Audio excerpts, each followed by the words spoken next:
एकीकडे अशोक चव्हाणांवरती आरोप होत आहेत तर दुसरीकडे अशोक चव्हाणांनी न्यूज 18 लोकमतला प्रतिक्रिया दिलेली आहे, माहिती दिलेली आहे। मी पक्ष सोडून 1.5 महिना झालेला आहे। पारंपरिक जागा मागण्यात आत्ताचे काँग्रेसचे नेते कमी पडल्यात। राष्ट्रवादी व शिवसेना उभाटासमोर काँग्रेसच्या नेत्यांनी नांगी टाकल्याचा प्रत्युत्तर हे अशोक चव्हाणांनी दिले किंवा त्यांनी प्रतिहल्ला त्यांच्यावर चढवलाय। जे आरोप अशोक चव्हाणांवरती होत होते त्यांना आता अशोक चव्हाणांनी जोरदार प्रत्युत्तर दिले। काँग्रेसचे नेते दोन्ही पक्षांबरोबर फरफटत गेलेले आहेत। अशोक चव्हाण यांनी प्रचंड मोठा पलटवार केलेला आहे। जे अशोक चव्हाण आपल्या शांत स्वभावासाठी ओळखले जातात त्याच अशोक चव्हाणांनी आता आक्रमक प्रतिक्रिया दिलेली आहे। मुळातच माझ्यावरती खापर फोडण्यापेक्षा आत्ताचे काँग्रेसचे नेते आहेत त्यांनी महाविकास आघाडीतल्या इतर पक्षांसमोर नांगी टाकलेली आहे।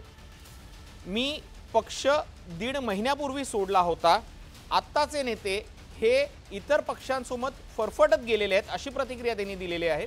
आपले प्रतिनिधी तुषार रुपनवर सोबत जोडले गेलेले आहेत। तुषार, नेमकं काय म्हणालेले आहेत अशोक चव्हाण? काही वेळापूर्वी अशोक चव्हाणांनी न्यूज 18 लोकमतला माहिती दिलेली आहे। या माहितीमध्ये बोलताना अशोक चव्हाणांनी स्पष्ट केलेले आहेत की जे पारंपरिक मतदारसंघ होते ते मतदारसंघ घेण्यामध्ये काँग्रेसचे आताचे नेते या ठिकाणी कमी पडल्याचं पाहायला मिळतंय। मला काँग्रेस सोडून 1.5 महिना झालेला आहे आणि या 1.5 महिन्यांमध्ये काँग्रेसच्या राष्ट्रवादी असेल किंवा शिवसेना उभाटा या नेत्यांसोबत अनेक डझनभर बैठका झाल्या। मात्र या बैठकांमध्ये ना राष्ट्रवादीच्या नेत्यांनी काँग्रेसच्या नेत्यांना महत्त्व दिलं, ना शिवसेना उभाटा नेत्यांनी काँग्रेसच्या नेत्यांना महत्त्व दिलं।